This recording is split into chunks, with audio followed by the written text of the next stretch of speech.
Ready.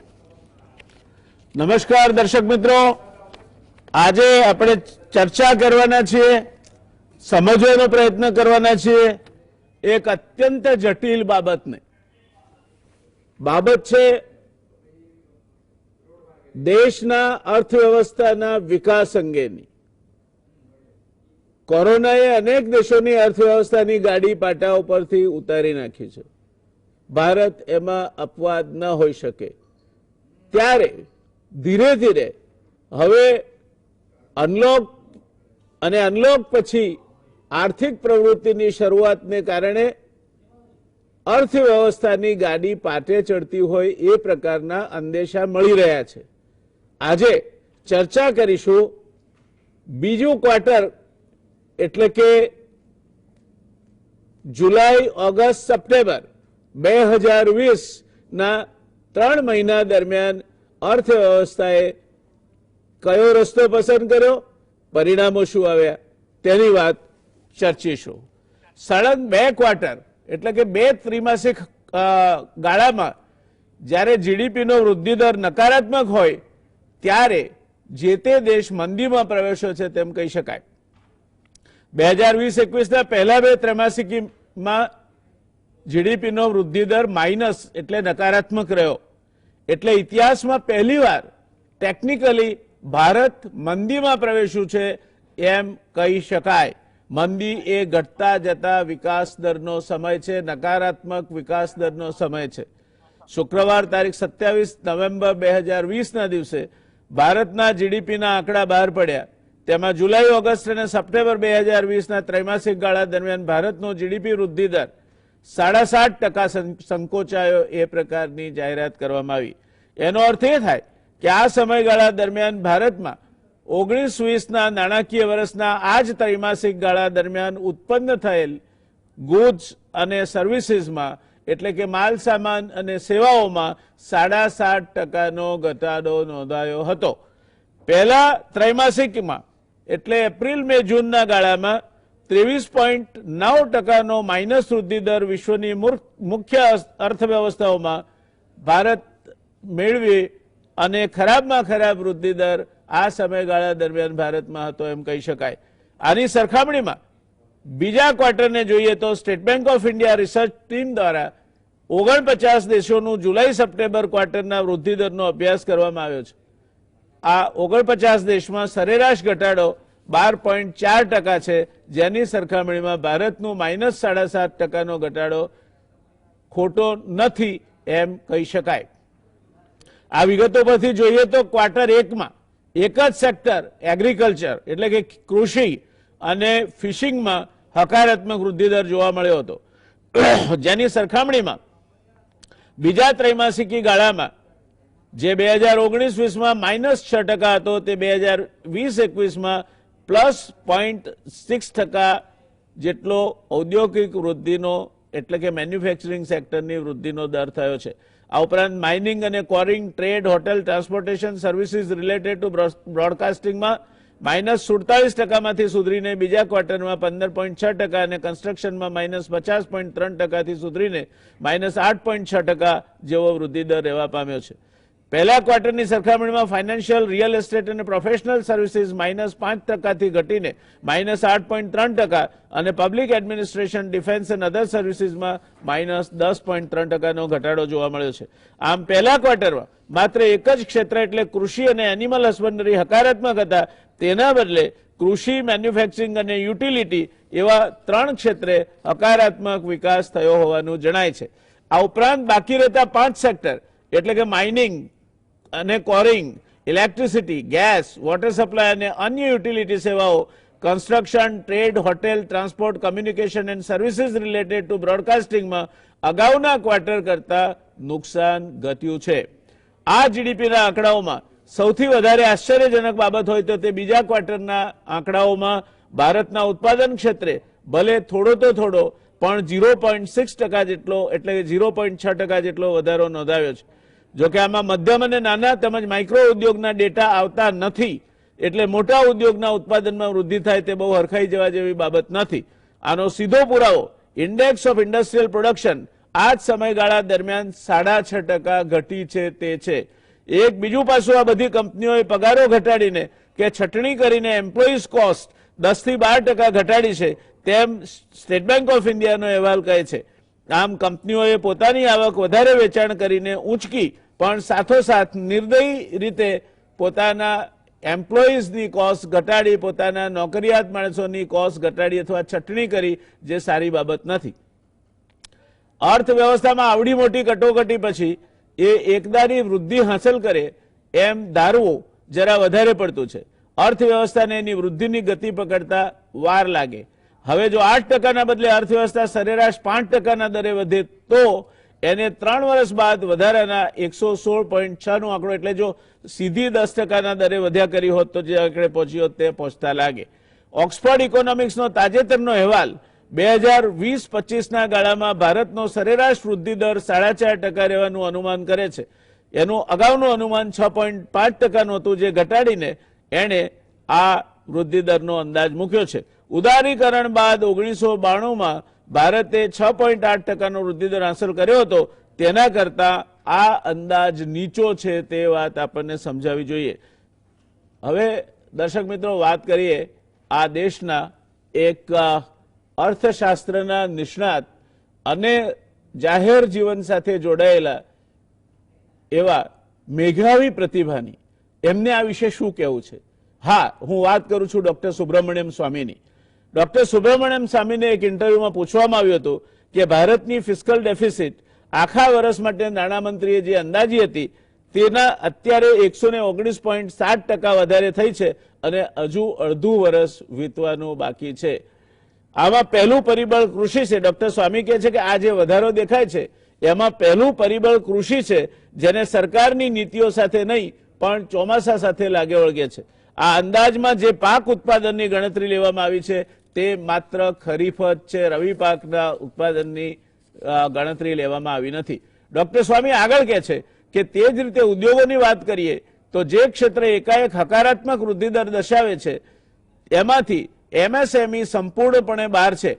આ ખૂબ અગત્યની બાબત છે, કારણ કે એમએસએમઈ માત્ર વર્ષમાં એક જ વાર એન્યુઅલ સેમ્પલ સર્વેના આધાર પર ચકાસણી હેઠળ આવે છે. એ સિવાય એના માટેની વિગતો જાણવાનો કોઈ રસ્તો નથી. ડોક્ટર સ્વામી કહે છે કે 60% કરતા અથવા એથી વધારે ઔદ્યોગિક ઉત્પાદન એમએસએમઈ સેક્ટરમાંથી આવે છે, જે બીજા ક્વાર્ટરનો ઔદ્યોગિક વૃદ્ધિ દર ગણવામાં ગણતરીમાં જ નથી લેવાયું. એટલે 0.6%નો પોઝિટિવ દરથી અથવા હકારાત્મક દરથી બહુ હરખાઈ જવા જેવું નથી. ઓર્ગેનાઇઝ ક્ષેત્રના ઉદ્યોગો પહેલા ક્વાર્ટરમાં લોકડાઉનથી માંડી વિવિધ કારણોસર ખૂબ જ નકારાત્મક વૃદ્ધિના સ્તરે પહોંચ્યા હતા, ત્યારે બીજું ક્વાર્ટર એનાથી વધુ નકારાત્મક ન હોઈ શકે એમ કહેતા ડોક્ટર સ્વામી કહે છે કે પહેલું ક્વાર્ટર એ શેર બજારની ભાષામાં બોટમિંગ આઉટ હતું, એટલે આગળ વૃદ્ધિ થવાની હતી. 2015-16 પછી ક્યારેય આપણો વૃદ્ધિદર વધારે આગળના વર્ષ કરતા વધારે નથી રહ્યો. એનું ઉદાહરણ આપતા ડોક્ટર સ્વામી કહે છે કે 2015ના વર્ષમાં 8% હતો, 16માં 8.26%, 17માં 7.4%, 2018માં 6.12% અને 2019માં 5.02%. 2020ના નાણાકીય વર્ષમાં એ -10%થી નીચે રહેશે, પણ 8%, 8.5%, 9% એની આજુબાજુ ફરશે એવું નિષ્ણાતોનું માનવું છે. છેલ્લા 6 ત્રિમાસિક ગાળા દરમિયાન જીડીપી વૃદ્ધિદર સતત ઘટતો જતો હોય તેવા હતા અને કોવિડ પહેલાનો વૃદ્ધિદર માત્ર 3% હતો, જે ભૂતકાળમાં વગોવાયેલા હિન્દુ રેટ ઓફ ગ્રોથ કરતા પણ નીચો હતો. જે આપણે સોવિયત રશિયાની અસર હેઠળના ગાળા દરમિયાન ભારતનું સોવિયત ઇકોનોમી મોડેલને કારણે હાંસલ કર્યો હતો. ભારતના આર્થિક વિકાસની વાત છેલ્લા 2 વર્ષ એટલે કે 8 ત્રિમાસિક ગાળામાં જોઈએ તો આપણે 2018ના ચોથા ક્વાર્ટરમાં ક્યાં હતા અને આજે 2020ના ચોથા ક્વાર્ટરમાં ક્યાં જઈશું તેની વાત અગત્યની લાગે છે. 2018ના ચોથા ક્વાર્ટરમાં ભારત 8.2%ના દરે વૃદ્ધિ કરી રહ્યું હતું. આમ કોરોના પેન્ડેમિક અને એને કારણે માંગમાં એકદમ ઘટાડો, એ તર્કને આપણે કઈ રીતે જોવો જોઈએ? કોવિડ પહેલા આપણી અર્થવ્યવસ્થા રોગમાં ફસાયેલી હતી જ, કોવિડે એને પડતા ઉપર પાટું મારવાનું કામ કર્યું છે એમ કહેતા ડોક્ટર સ્વામી ઉમેરે છે કે હિન્દુત્વ એ મતોના ધ્રુવીકરણ માટે અત્યંત અસરકારક છે. આ સાંભળવા જેવું છે દર્શક મિત્રો. ડોક્ટર સ્વામી કહે છે કે હિન્દુત્વ એ મતોના ધ્રુવીકરણ માટે અત્યંત અસરકારક છે, પણ જો અર્થવ્યવસ્થા નબળી પડે તો બિહારમાં તેજસ્વી યાદવે માત્ર યુવાનોની બેરોજગારીના પ્રશ્નો ઉપર ધ્યાન કેન્દ્રિત કરીને તાજેતરની ચૂંટણીમાં સૌથી મોટી પાર્ટી બનવાનું શ્રેય હાંસલ કર્યું છે. એટલે અર્થવ્યવસ્થા, રોટી, કપડાં અને મકાન ત્રણેય તમને આપે છે. એ પણ એક હદથી આગળ આઈડિયોલોજી કરતા વધારે અગત્યની છે. ડોક્ટર સ્વામી કહે છે કે એમએસએમઈ સેક્ટર ભાગીને ભટુર્યું થઈ ગયું છે, જેને અંગ્રેજીમાં ટોટલ કોલેપ્સ કહેવાય. એમાં શું સ્થિતિ છે એનો સાચો અંદાજ પણ મળતો નથી. ત્યારે આ વૃદ્ધિ દરના જે આંકડા આવ્યા છે એમાં ઘણા બધા ક્ષેત્ર એવા છે કે જેમાં તમને વધારો જોવા મળ્યો હોય, ઘટાડામાં માઇનસમાંથી ઓછું માઇનસ થયું હોય, અને આમ છતાં પણ ઓક્સફર્ડ ઇકોનોમિક્સે પોતાનો 2020થી 25 સુધીનો અંદાજ સુધારીને 6.5% સરેરાશના બદલે 4.5%ની સરેરાશે મૂક્યો છે, જે એમની ગણતરીઓ પ્રમાણે મુકાયો છે એમ કહી શકાય. આ પરિસ્થિતિની ચર્ચા કરવા માટે અને આ જીડીપી વિકાસના જે આંકડા આવ્યા છે તેના ઉપર વધુ સમજ મેળવવા માટે આપણે ત્રણ નિષ્ણાત અર્થશાસ્ત્રીઓની એક પેનલને નિમંત્રી છે. Professor doctor Bakulbhai Dholakia. ગુજરાત સમાચાર ટેલિવિઝનના દર્શકો માટે બકુલભાઈ કોઈ પરિચયના મોહતાજ નથી. આંતરરાષ્ટ્રીય કક્ષાના અર્થશાસ્ત્રી, પદ્મશ્રી અને ઇન્ડિયન ઇન્સ્ટિટ્યૂટ ઓફ મેનેજમેન્ટના પૂર્વ ડિરેક્ટર બકુલભાઈ અર્થશાસ્ત્ર અને નાણાકીય બાબતો અંગેની કોઈ પણ વાત હોય સરસ મજાની હઠોટી ધરાવે છે. પ્રોફેસર સેબાસ્ટિયન મોરિસ સાહેબ માટે પણ આપણે કંઈ પરિચયના મોહતાજ નથી. 1992થી આઈઆઈએમ અમદાવાદ સાથે સંકળાયેલા પબ્લિક મેનેજમેન્ટ એન્ડ પોલિસીના પોસ્ટ ગ્રેજ્યુએટ પ્રોગ્રામના મોરિસ સાહેબ પહેલા ચેરપર્સન રહી ચૂક્યા છે. दिनेश भाई वोरा आर्थिक और राजकीय समीक्षक है. इंडियन रेवेन्यू सर्विस, जो सर्विस से केजरीवाल आते हैं, IRS, वो सर्विस से दिनेश भाई भी आते हैं और इसीलिए फिनेंशियल मैटर्स और अर्थव्यवस्था से संलग्न बातों के वो माहिर है. गवर्नमेंट ट्रेनिंग इंस्टीट्यूट और मैनेजमेंट इंस्टीट्यूट में 25 साल से ज्यादा समय का इनको फैकल्टी की हैसियत से अनुभव है. 18 जितनी पुस्तकें उन्होंने 5 भाषा में लिखी है. ऐसे सिद्ध हस्त दिनेश भाई अक्सर देश की जो वर्तमान परिस्थिति है और वो परिस्थिति को कहीं न कहीं स्पर्श करने वाले महीन बिंदु है, उन पे अपनी बात काफी विगतों के साथ और एक निष्णात की हैसियत से रखते हैं. तीनों पैनलिस्ट का मैं गुजरात समाचार के दर्शक मित्रों की ओर से, मेरी ओर से स्वागत करता हूं. शुरुआत करेंगे हम ધોળકિયા સાહેબ से. બકુલ ભાઈ, આપે આગળનો મારો પ્રોલોગ સાંભળ્યો, ડોક્ટર સુબ્રમણ્યમ સ્વામીની વાત પણ સાંભળી. આપનું જે અગાઉ ચર્ચામાં જે કંઈ આપે વાત કરી હતી તેને લગભગ અત્યાર સુધી જે આંકડા આવ્યા છે એને સમર્થન મળ્યું છે. હવે શું કહેવું છે આપને? હવે તમને યાદ હશે કે 3 મહિના પહેલા ફર્સ્ટ ક્વાર્ટરના જ્યારે રિઝલ્ટ્સ આવ્યા ત્યારે આપણે ડિસ્કશન કરી રહ્યા હતા જી, અને એ વખતે આખી દુનિયા એમ કહી રહી હતી, બધી જ કન્સલ્ટિંગ એજન્સીઝ, બધી જ financial firms including state bank of India, standard and poor, Moody's બધા મળીને એમ કહી રહ્યા હતા કે સેકન્ડ ક્વાર્ટરનો ગ્રોથ રેટ -15% હશે.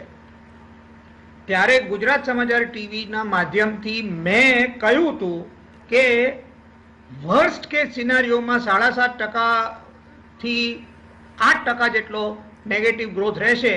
એનાથી વધારે નેગેટિવ ગ્રોથ રહે હું માનતો નથી. આપ એમાં સંપૂર્ણ સાચા પડ્યા છો, અભિનંદન.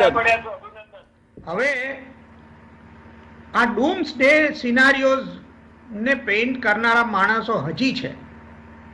હવે જેમ કે દાખલા તરીકે તમે જે ઓક્સફર્ડ યુનિવર્સિટી બહુ પ્રતિષ્ઠિત છે, પણ બહુ પ્રતિષ્ઠિત સંસ્થાઓ હંમેશા એમના રિસર્ચ ફાઇન્ડિંગ્સમાં સાચા હોય એ જરૂરી નથી. એમ કહેવું કે 2020 થી 2025 ભારતનો એવરેજ ગ્રોથ રેટ 4.5% હશે, એ આઈ થિંક ઘણું વધારે પડતું ફારફેચ છે. એટલે આપણે બાઉન્સ બેક સબસ્ટેન્શિયલી થયા છીએ. અને આ જે તમે આંકડાઓ બહુ ડિટેલની અંદર કયા છે એટલે મારે એમાં કંઈ વધારાનું કહેવાનું નથી. પણ એક વાત સૌથી મહત્વની છે કે આપણે સામાન્ય રીતે ગ્રોથ રેટ 2019-20ના સેકન્ડ ક્વાર્ટરમાં શું આપણું જીડીપીનું લેવલ હતું અને હવે જીડીપીનું શું લેવલ છે એને કમ્પેર કરીને આપણે એન્યુઅલ ગ્રોથ રેટ કાઢીએ છીએ. પણ જ્યારે અર્થતંત્ર ઊભું થતું હોય ત્યારે બીજો એનો મેજર એ હોય કે જેને આપણે સિક્વન્શિયલ ગ્રોથ કહીએ. એટલે ફર્સ્ટ ક્વાર્ટરમાં જીડીપીનું લેવલ શું હતું અને સેકન્ડ ક્વાર્ટરમાં શું છે, અને ફર્સ્ટ ક્વાર્ટરની કમ્પેરિઝનમાં સેકન્ડ ક્વાર્ટરમાં કેટલો ગ્રોથ થયો છે એ જો આપણે જાણીએ તો અર્થતંત્ર ઊભું કઈ રીતે થઈ રહ્યું છે એનો અંદાજ આવે. હવે આ નંબર તમને કોઈ છાપામાં જોવા નહીં મળે, કોઈ ચેનલ ઉપર જોવા નહીં મળે. તમારે ફર્સ્ટ ક્વાર્ટર અને સેકન્ડ ક્વાર્ટરનું જો તમે ગણતરી કરો તો બધા જ સેક્ટર, એગ્રીકલ્ચરનો ગ્રોથ સિક્વન્શિયલી નેગેટિવ છે. 16% નેગેટિવ ગ્રોથ છે એગ્રીકલ્ચરની અંદર સિક્વન્શિયલી ફર્સ્ટ ક્વાર્ટરની કમ્પેરિઝનમાં સેકન્ડ ક્વાર્ટર. અને એવી જ રીતે માઇનિંગનો ગ્રોથ સિક્વન્શિયલી જોવા જઈએ તો 11% નેગેટિવ છે. એ સિવાય બીજા સેક્ટરોની વાત કરીએ, મેન્યુફેક્ચરિંગનો ગ્રોથ ફર્સ્ટ ક્વાર્ટરની કમ્પેરિઝનમાં 65% પ્લસ છે. That means manufacturing first quarter કરતા 65% ઉપર ગયું છે, 65%નો ગ્રોથ. એવી જ રીતે કન્સ્ટ્રક્શનમાં 70%નો ગ્રોથ છે.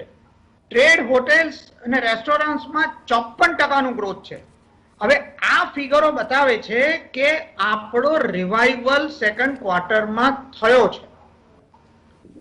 હવે કમ્પેર ટુ ફર્સ્ટ ક્વાર્ટરમાં ગ્રોથ એટલો બધો નેગેટિવ થઈ ગયો હતો એટલે એને કારણે થઈને આપણો સેકન્ડ ક્વાર્ટરનું લેવલ હજી પહોંચ્યું નથી. પણ એક બીજી મહત્વની વાત જે મારે કહેવી છે તે છે કે જે બધા ડૂમ્સડે પ્રિડિક્શન્સ થયા હતા એનું મુખ્ય કારણ શું હતું કે મેન્યુફેક્ચરિંગ સેક્ટર એટલે ઇન્ડસ્ટ્રીયલ સેક્ટર અને કન્સ્ટ્રક્શન અને ટ્રેડ, હોટેલ્સ ને બધાના ગ્રોથ રેટ ભયંકર નેગેટિવ હતા. 40%, 50%, 55% એવા નેગેટિવ ગ્રોથ રેટ ફર્સ્ટ ક્વાર્ટરમાં હતા. એમાં સબસ્ટેન્શિયલ બાઉન્સ બેક થયા છે. જેમ કે દાખલા તરીકે આને જો આપણે આને ભેગા કરીએ, માઇનિંગ, મેન્યુફેક્ચરિંગ, કન્સ્ટ્રક્શન અને ઇલેક્ટ્રિસિટી, આ 4 સેક્ટરને ભેગા કરીએ, that is what we call industry. એ ઇન્ડસ્ટ્રીનો ગ્રોથ રેટ ફર્સ્ટ ક્વાર્ટરમાં 40% નેગેટિવ હતો, જે આ ક્વાર્ટરમાં માત્ર 2% નેગેટિવ છે. મેં તો 3 મહિના પહેલા એમ કહ્યું હતું કે આ લગભગ 10% જેટલો નેગેટિવ હશે, એને બદલે 2% નેગેટિવ આવ્યો છે. એટલે આપણો સુધારો વેગવંત છે. તો પ્રશ્ન એ ઉભો થાય છે કે તો પછી આપણે આ 7.5% જેટલો નેગેટિવ ગ્રોથ રેટ કેમ આવ્યો? હવે જો તમે એનું કોમ્પોનન્ટ વાઇઝ એનાલિસિસ કરો તો જીડીપીના 3 મેજર કોમ્પોનન્ટ હોય: private consumption expenditure, government consumption expenditure અને કેપિટલ એક્સપેન્ડિચર. હવે ગવર્મેન્ટ કન્ઝમ્પશન એક્સપેન્ડિચર એ ફર્સ્ટ ક્વાર્ટરની અંદર એન્ટી સિક્લિકલ હતું, બધી વસ્તુઓ નેગેટિવ હતી ને ગવર્મેન્ટનું કન્ઝમ્પશન એક્સપેન્ડિચર 16.5% વધ્યું હતું, જેને કારણે આપણો ગ્રોથ રેટ આનાથી વધારે ખરાબ હોત પણ જળવાઈ રહ્યો. પણ કારણ વગરના ફિસ્કલ કન્સિડરેશન્સને કારણે સરકારે એ ગવર્મેન્ટ કન્ઝમ્પશન એક્સપેન્ડિચર ઉપર સેકન્ડ ક્વાર્ટરમાં બ્રેક મારી. આ દુનિયાની કોઈ ગવર્મેન્ટ આવું કરે નહીં. અને તમે જો ગવર્મેન્ટનું કન્ઝમ્પશન એક્સપેન્ડિચર જુઓ તો સેકન્ડ ક્વાર્ટરમાં એનો ગ્રોથ રેટ -22% છે. એટલે જ્યારે અર્થતંત્ર ઊભું થવાનો ટ્રાય કરે છે ત્યારે તમારું એક્સપેન્ડિચર 22% ઘટ્યું છે. જો સરકારનું એક્સપેન્ડિચર સેકન્ડ ક્વાર્ટરમાં ફર્સ્ટ ક્વાર્ટરમાં જેમ 16% થી વધ્યું એમ સેકન્ડ ક્વાર્ટરમાં પણ જો 16% થી વધ્યું હોત તો આપણો જીડીપી ગ્રોથ માત્ર -2.5% જ હોત. 5%નો ડિફરન્સ આ ગવર્મેન્ટના ફિસ્કલ કન્સર્ન્સને કારણે થયો છે. અને હવે હું વાતનું સમાપન એ વાત કહીને કરીશ કે આ ફિસ્કલ ઇશ્યુઝ, હવે આ સુબ્રમણ્યમ સ્વામીને તમે કોટ કર્યા બરાબર છે, પણ આ પહેલા 6 મહિનાનો ફિસ્કલ ડેફિસિટ 119% છે. એટલે ભાઈ ફિસ્કલ ડેફિસિટ થાય કઈ રીતે કે ટેક્સ રેવન્યુ, એટલે પહેલા 2 ક્વાર્ટરમાં ટેક્સ રેવન્યુ આવ્યું છે ક્યાં? જીએસટી માં શોર્ટફોલ છે, કોર્પોરેટ ટેક્સમાં શોર્ટફોલ છે, બધી જગ્યાએ શોર્ટફોલ છે ટેક્સ રેવન્યુઝની અંદર. એટલે ફિસ્કલ ડેફિસિટ વધ્યો એને કારણે છે. એડવાન્સ ટેક્સ પેમેન્ટ જોઈએ એટલા આવ્યા નથી. અને બીજું કે 80-90% જેટલું તો ફર્સ્ટ 6 મંથ્સની અંદર નોર્મલ યરની અંદર ફિસ્કલ ડેફિસિટ કવર થઈ જતો હોય છે. સેકન્ડ હાફમાં જ ટેક્સ રેવન્યુ રિયલી આવે છે. એટલે આ ફિસ્કલ ડેફિસિટથી બહુ ગભરાવાની જરૂર નથી અને સરકારે પોતાનો ખર્ચ વધારવાની જરૂર છે. જો ખર્ચ વધારશે તો જ આપણે રિકવરી વ્યવસ્થિત રીતે કરી શકીશું. થર્ડ ક્વાર્ટર અને ફોર્થ ક્વાર્ટરમાં આપણો ગ્રોથ સબસ્ટેન્શિયલી પોઝિટિવ હોઈ શકે છે. 3-4% થર્ડ ક્વાર્ટરમાં અને 5-6% ફોર્થ ક્વાર્ટરમાં આપણો જીડીપી ગ્રોથ રેટ પોઝિટિવ હોઈ શકે છે, પ્રોવાઇડેડ ગવર્મેન્ટ પોતાના હાથ જે ખેંચીને રાખ્યા છે તે ન રાખે. જી ધન્યવાદ. આમાં પ્રુડન્ટ પોલિસીની જરૂર છે. જી દર્શક મિત્રો, ધોળકિયા સાહેબે અત્યાર સુધી આપણી પાસે જે વાત કરી છે ભૂતકાળમાં, એમાં એ લગભગ ખરા ઉતર્યા છે, એમાં કોઈ શંકા નથી. અને હવે પણ ખરા ઉતરે એ દેશની અર્થવ્યવસ્થાના હિતમાં છે. વાત એ છે કે આ બધી જ વસ્તુઓ હોવા છતાં જે કંઈ પરિસ્થિતિનું સર્જન થયું છે એમાં there is a hidden hand, અને વિદેશી નથી દેશી છે. તો એ કયો છે એની ચર્ચા કરીશું આપણે એક નાનકડા કમર્શિયલ બ્રેક. નમસ્કાર દર્શક મિત્રો, કમર્શિયલ બ્રેક બાદ ફરી એકવાર આપનું આ રસપ્રદ ચર્ચામાં સ્વાગત છે. सीधा जईशु अपने दिनेश भाई वोरा साहब पास. वोरा साहब, आपने सुना होगा और मैं मानता हूं कि आप गुजराती समझ लेते हैं. 2 मुद्दे हैं जिसको जो भी प्रोफेसर बकुल भाई धोलकिया साहब ने बातें कही उसके साथ जोड़कर मैं आपसे ये जो हमारे जीडीपी के आंकड़े आए हैं दूसरी तिमाही के लिए, उसके ऊपर आपके कमेंट्स चाहूंगा. पहली बात जो है वो सरकार ने ये समय में खर्चा करना चाहिए था, उसकी जगह पे हाथ सिकुड़ लिया और 16% खर्च सरकार ने कम किया.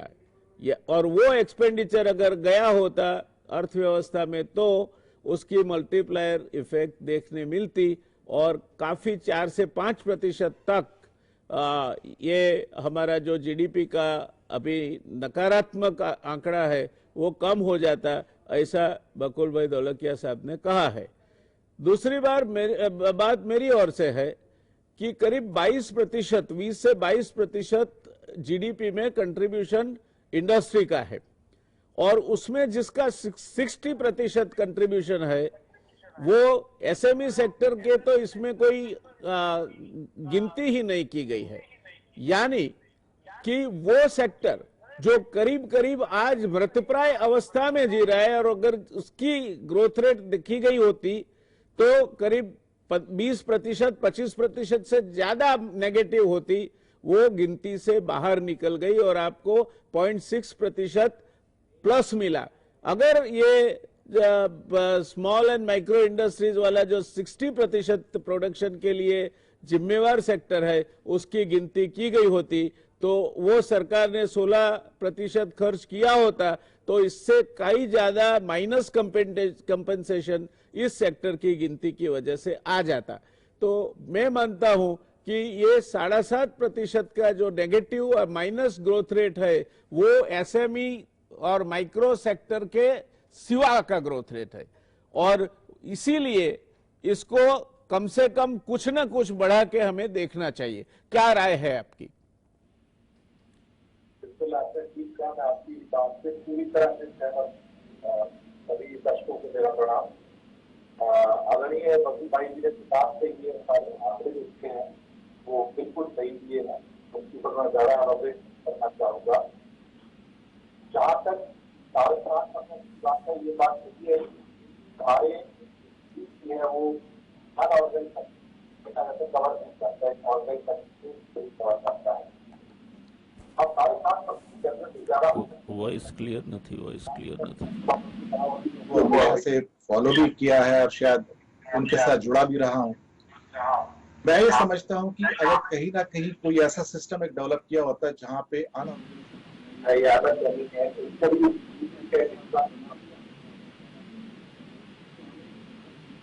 आती थी। जहां तक अब 7.5% की ग्रोथ है, चलो ठीक है, अब ये तो पिक्चर सामने है, जो है सो है। ढोलकिया जी ने एक बात बहुत अच्छी कही कि सरकार ने यहाँ पर जहां पर खर्चा बढ़ाना चाहिए था, यहाँ पर उन्होंने खर्चा खींच लिया और फिस्कल डेफिसिट की चिंता करनी उनके सिर पे आ गई है। ये वो जगह थी जहां पे हमारी इकोनॉमी पहले क्वार्टर के अंदर एकदम नीचे जा चुकी थी और उसको अपलिफ्ट करना बहुत जरूरी था। बहुत सारे सेक्टर ऐसे थे, ऑलमोस्ट सभी, जो बिल्कुल नीचे जा चुके थे। इसमें मैन्युफैक्चरिंग इंडस्ट्री जो भी था, एग्रीकल्चर थोड़ा सा ठीक था, उस पर इतना असर नहीं हुआ, लेकिन सर्विसेज सेक्टर के ऊपर जो असर हुआ है वो बहुत ही ज्यादा हुआ है।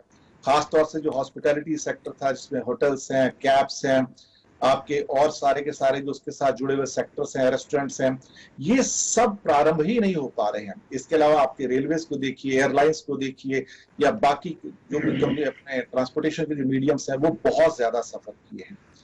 इनको अगर काउंट किया जाता तो आपकी बात आदरणीय व्यास जी बिल्कुल ठीक है कि शायद हमारी ये जो माइनस का फिगर 7.5% का आया, ये और भी नीचे जा सकता था।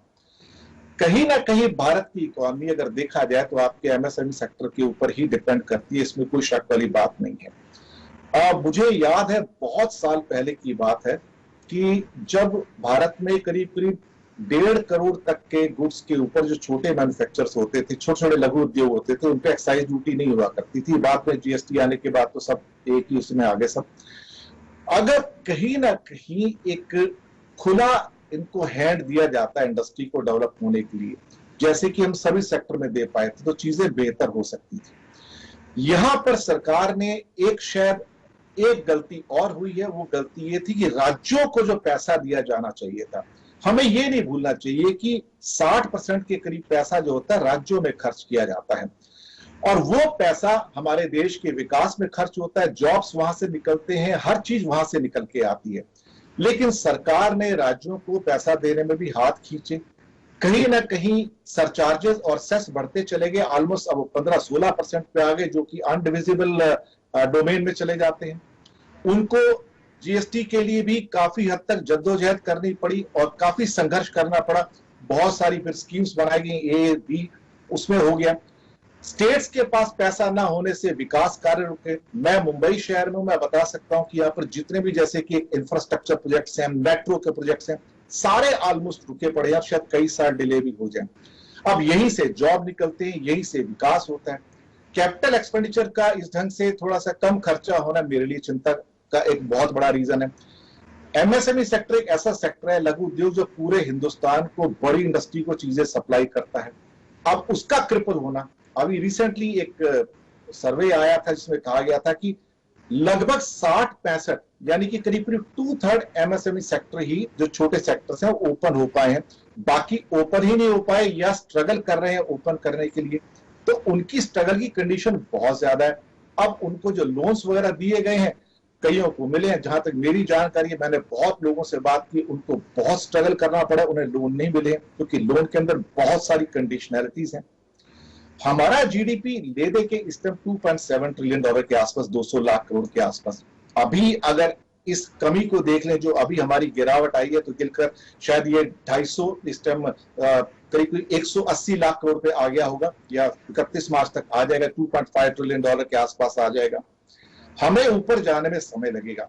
ये वक्त ऐसा वक्त है जहां सरकार को अपना पर्स खोलने की जरूरत है। फिस्कल डेफिसिट की चिंता करने की बिल्कुल जरूरत नहीं है। भारत की इकोनॉमी बहुत बड़ी है, मेगा इकोनॉमी है, छोटी इकोनॉमी नहीं है। यहां पे अगर थोड़ा सा अगर एक फिस्कल हैंड या फिस्कल फैसिलिटी और दे दी जाए, भले ही थोड़ा सा फिस्कल डेफिसिट और ऊपर हो जाए, जैसे कि ढोलकिया साहब ने कहा, उनसे मैं एग्री करता हूं, तो शायद ये एमएसएमई सेक्टर को और बाकी सेक्टर्स को उठाने में बहुत मदद करेगा। दूसरी बात, हमारे यहाँ बहुत सारे सेक्टर ऐसे हैं जो मदद कर सकते थे, जैसे कि हमारी जेम्स एंड ज्वेलरी के अंदर बहुत भारी संख्या के अंदर लोग काम करते हैं और ये सेक्टर बुरी तरह से सफर किया है। आज की डेट में करीब करीब 50 लाख के आसपास जो है व्यक्ति इसके अंदर काम करते हैं। हमारे गारमेंट सेक्टर में लोग काम करते हैं, वो बंद हुए तिरुपुर में और बाकी जगह पे जाके। इसके अलावा बहुत सारे और ऐसे सेक्टर जो सफर किए हैं। इन सेक्टर्स को उठाने के लिए जो प्रयत्न किए जाने चाहिए थे वो नहीं हो पा रहे हैं। दूसरी बात, एक बहुत चिंता की है कि एक हमारे एक्सपोर्ट्स नहीं बढ़ पा रहे थे पिछले 6-7 साल से। एक्सपोर्ट्स ले दे के मेजरली सारे एमएसएमई उद्योगों से जाते हैं, देखा जाए तो 80-90%। बड़े उद्योगों से कम जाते हैं, छोटे उद्योगों से ज्यादा जाते हैं। वो इक्विप नहीं हो पा रहे हैं, वो सक्षम नहीं हो पा रहे हैं कि वो कार्य कर सकें। उनको अगर ज्यादा मदद की जरूरत होती है तो वो सरकार अगर देती तो अच्छा, लेकिन वो मदद कहीं से शायद कम पड़ रही है। मैं ये नहीं कहूंगा कि नहीं हो रही है, लेकिन शायद कम पड़ रही है। सरकार के प्रयास अच्छे हैं, उनके पैकेज भी आए हैं, ऐसी बात नहीं है, लेकिन उसके अंदर फिस्कल पार्ट बहुत कम है, उसके अंदर मॉनेटरी पार्ट उसके अंदर बहुत ज्यादा है। कहीं ना कहीं कुछ आदरणीय व्यास जी, भारत को अब इस समय कुछ ऐसे चीजें करनी पड़ेंगी जीडीपी को ऊपर उठाने के लिए। यहां मैं रेट की बात नहीं करूं, दूसरा हिस्सा जो जीडीपी का हिस्सा उसकी, कि भारत को उस 70% के ऊपर इस समय काम करना पड़ेगा जो बेसिकली आपका 4th इंडस्ट्रियल रेवोल्यूशन से निकल के आता है, जो आईटी है, कंप्यूटर्स है, टेलीकॉम है, प्रिसिशन इक्विपमेंट्स हैं। क्योंकि अभी तक हमारे एक्सपोर्ट्स ले दे के नीचे के सेक्टर्स में, और वहां भी हम वियतनाम और बांग्लादेश के हाथों से थोड़ी थोड़ी सी मार खा रहे हैं। हमें कहीं ना कहीं स्ट्रेटजी बदलने की जरूरत है, हमें कहीं ना कहीं अपना रास्ता बदलने की जरूरत है। क्योंकि अगर हम अपने आप को सक्षम नहीं बना पाते हैं टेक्नोलॉजी के अंदर इस समय, तो शायद आने वाले दिनों में हमारे लिए, अभी आरसेट भी आ गया समझो सामने खड़ा है, तो हमारी दिक्कतें बहुत ज्यादा बढ़ जाएंगी। सरकार को अपना पर्स खोल देना चाहिए इस समय। मैं समझता हूं कुछ और अगर चीजें आराम से दे दी जाए सरकार के द्वारा, तो लोगों की पॉकेट में पैसा होगा, वो खर्च करेंगे। इकोनॉमी के अंदर रिकवरी इतनी फास्ट होगी कि आपको शायद हो सकता है 3rd क्वार्टर के अंदर 1-2% प्लस में भी शायद मिल जाए, तो मुझे हैरानी नहीं होगी। जी, धन्यवाद वोरा साहब। मौर्य साहब, आपके पास आता हूं। आपने दोनों विद्वान पैनलिस्ट की बातें सुनी है। 4 मुद्दों पे मैं दर्शकों के लिए आपसे मार्गदर्शन चाहूंगा। पहली बात कि केंद्र सरकार ने अपना हाथ खर्चा करने में सिकुड़ लिया है। शायद उन पे फिस्कल डेफिसिट का वो थियोरेटिकल कैलकुलेशन हावी हो गया है। दूसरी बात, राज्य सरकारों को जो पैसे मिलने चाहिए वो केंद्र सरकार नहीं दे पाई है, उसकी वजह से राज्य सरकार भी खर्चा नहीं कर रही है। तीसरी बात, हमने 0.6% ग्रोथ मैन्युफैक्चरिंग सेक्टर का देखा, उसमें 60% जिसका कंट्रीब्यूशन है वो एसएमई सेक्टर का ग्रोथ शामिल नहीं है, और जिसमें 2/3 के करीब इकाइयां तो अभी तक शुरू ही नहीं हो पा रही है। और चौथी और अंतिम बात, अपना एक्सपोर्ट ग्रोथ गत 6 साल से शून्य रहा है। यानी हम बांग्लादेश से भी, बांग्लादेश का वही पीरियड में एक्सपोर्ट ग्रोथ 70% रहा, हमारा शून्य रहा है। क्या ये मुद्दों को देखते हुए आप क्या सोच रखते हैं, क्या करना चाहिए ताकि जो बकुल भाई धोलकिया साहब ने जो आशावाद व्यक्त किया है उस पे आने वाली तिहाई और उसके बाद की तिहाई में हम खरे उतरे और एक बार मार्च में फिर से बकुल भाई को अभिनंदन दें हम। ओके, सो मैं इतना ही कहूंगा कि ये जो फिगर्स आ रहा है जीडीपी का, वो मेरे ख्याल से रिलायबल नहीं है। ओके, इसका particularly on the manufacturing and industrial side मैंने क्या किया है, उसको जरा क्रॉस चेक करने के लिए इंडेक्स ऑफ इंडस्ट्रियल प्रोडक्शन ले लिया।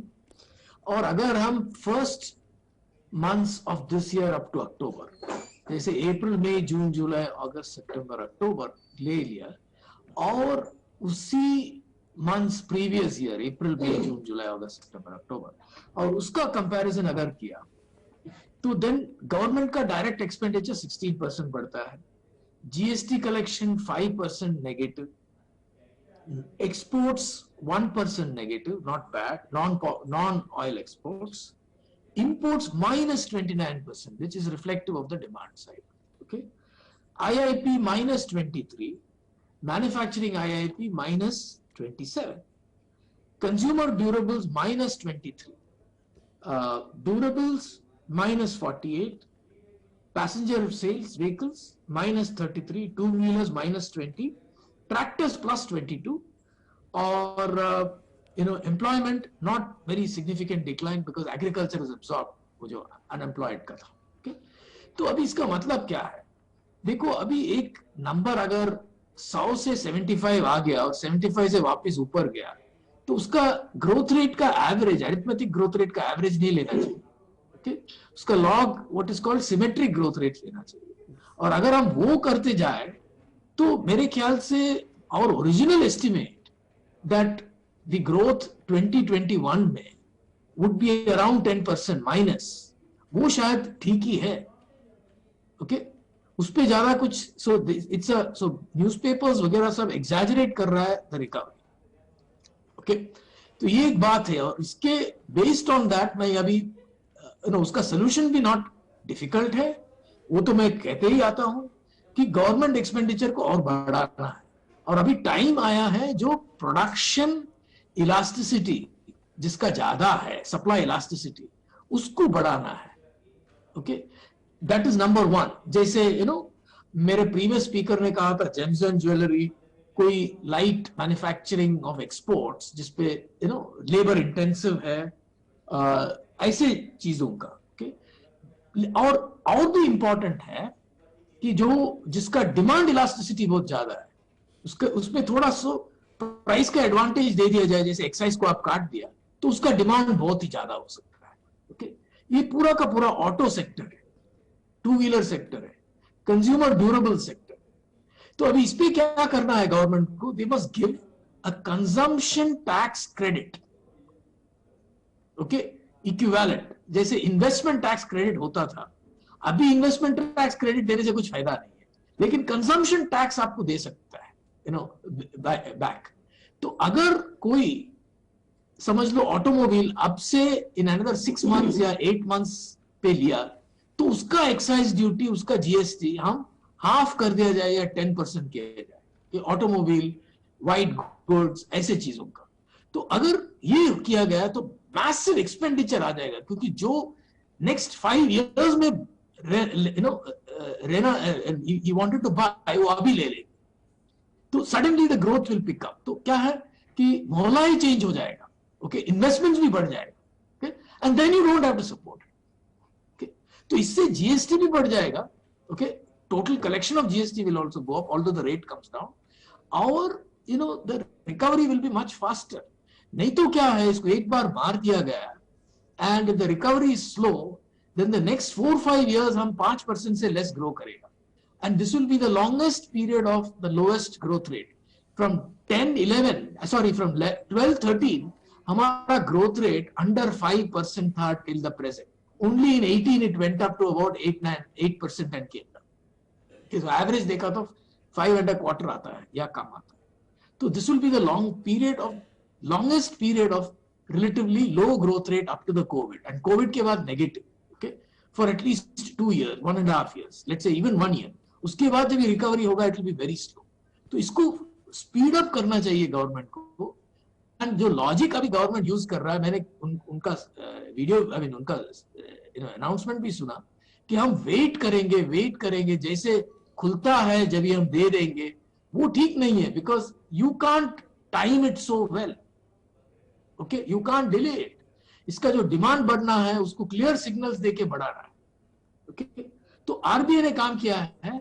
In fact last month on month expenditure government का नेगेटिव है, -16. प्रीवियस मंथ का भी बेयरली positive, no even that was negative. उसके पहले का बेयरली पॉजिटिव था. तो ये जो एक्सपेंशन हुआ था गवर्नमेंट एक्सपेंडिचर वो पहले 2-3 महीने पे हुआ था. ओके लेकिन उसको कंटिन्यू करना है, नहीं तो फिस्कल डेफिसिट भी बढ़ेगा और ग्रोथ भी कम हो जाएगा. अगर वो बढ़ा दिया तो फिस्कल डेफिसिट बढ़ेगा श्योर, बट ग्रोथ एटलीस्ट तो आ जाएगा.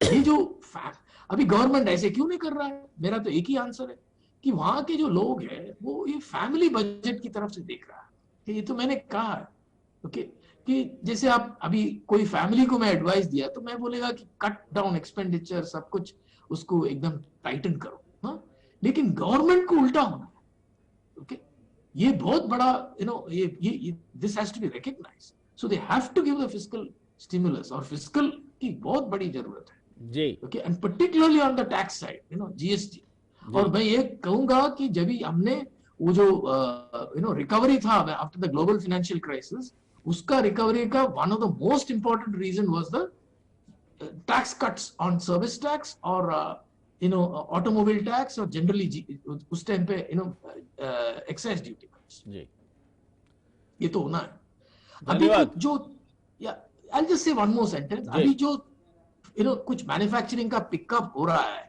और ऐसे लग रहा है कि पिकअप हो रहा है उसका सिर्फ 3 कारण है bunching effect of festival okay and postponed consumption and most importantly some import substitution which is happening because of China के ऊपर limitation वो जो उन लोग 45,000 वगैरह करोड़ का अनाउंसमेंट किया है वो बहुत ही कम एक्सपेंडिचर वाइज होगा बट इट्स गुड वो रहना चाहिए लेकिन अभी उसका कुछ असर नहीं हो वो जो आत्मनिर्भर सपोर्ट प्रोडक्शन लिंक्ड इंसेंटिव्स की वो अच्छा है रहना चाहिए लेकिन अभी उसके साथ अगर डिमांड भी बढ़ा दिया तो it will work like wonder જી ધન્યવાદ મોરીસ સાહેબ દર્શક મિત્રો મોરીસ સાહેબે બહુ અગત્યની વાત કહી એમણે કહ્યું કે મંદી હોય આવક ઓછી હોય ત્યારે ફેમિલી બજેટ એટલે કુટુંબનું જો આપણે બજેટ કરવાનું હોય ને તો એમાં બધું કન્ઝમ્પશનમાં કાપ મૂકવો પડે આ ના વાપરો પેલું ડ્રોપ કરો હમણાં ચાલશે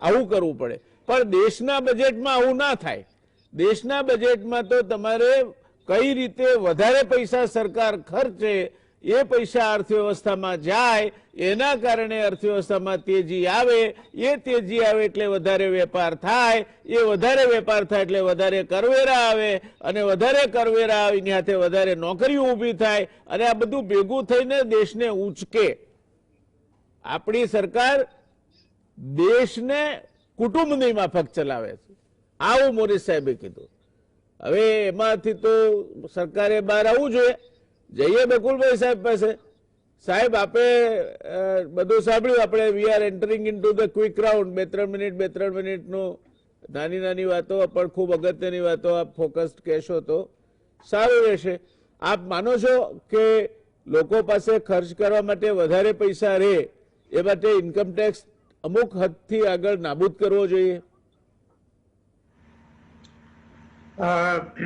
જુઓ ટેક્સ રિડક્શન એ આપણે ઘણી બધી ડિબેટો જીએસટીવી ની કરી હતી એની અંદર આપણે ડિસ્કસ કરેલું કે ટેક્સ રિલીફ એ 2008 ના ક્રાઇસિસમાં સરકારે મેજર એક્સટેન્ટ ઉપર કર્યું હતું ઇન્કમ ટેક્સ રિલીફ આપી હતી જી અને એક્સાઇઝ ડ્યુટીની આપી હતી કસ્ટમ્સની બધી ઘણી બધી રિલીફો આપેલી એમાંની કોઈ રિલીફ આ વખતે આપી નથી હવે પણ બીજું એક સૌથી મહત્વની વાત એ છે કે સરકારે કેપિટલ એક્સપેન્ડિચર પણ એટલું વધાર્યું નથી કે જેટલું એમણે વધારવું જોઈએ એટલે સરકારનો આખી પોલિસી કાઉન્ટર સિક્લિકલ નથી જે કાઉન્ટર સિક્લિકલ હોવી જોઈએ લોજિકલી જી હવે બીજી સૌથી મહત્વની વાત આઈ થિંક દર્શક મિત્રોને થોડા એનલાઇટન કરવા જરૂરી છે GDP by definition measures everything which is produced in the country એટલે એમ કહેવું કે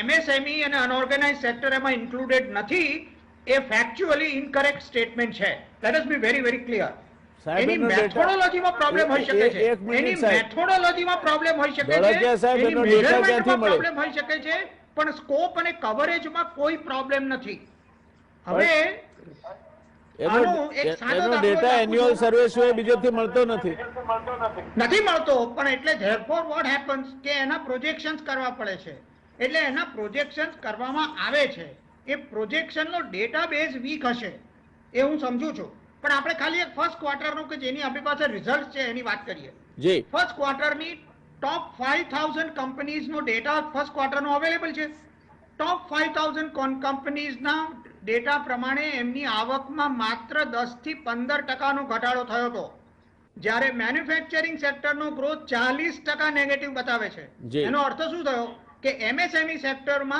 70 થી 75% ઘટાડો આ થયો. જીડીપીની ફિગર ફર્સ્ટ ક્વાર્ટરની બતાવે છે. हाँ जी, હવે ફર્સ્ટ ક્વાર્ટરમાં જો એમને એમએસએમઈ ને ઇન્ક્લુડ કર્યા હોય તો એમ માની લેવું કે સેકન્ડ ક્વાર્ટરમાં નથી કર્યા.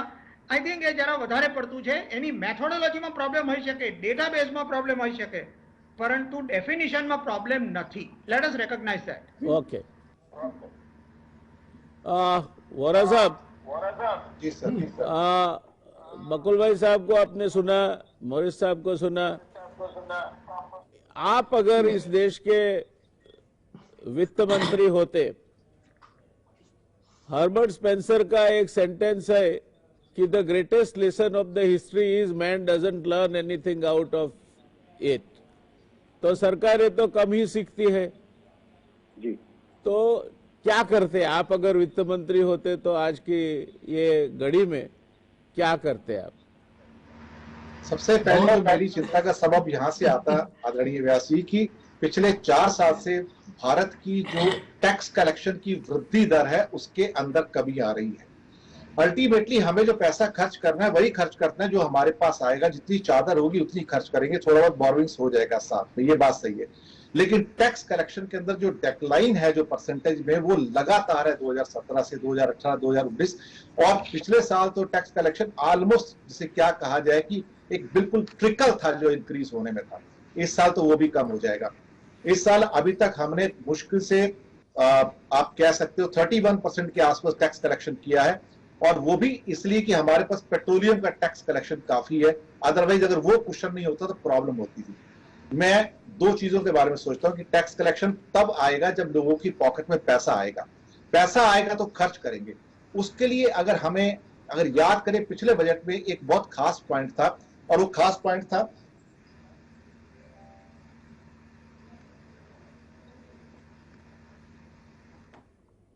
मोदी साहब, इनकी लिंक कट गई है। खास पॉइंट बताने जा रहे थे, शायद it must be of national security interest, तो इनकी लिंक स्नैप हो गई है।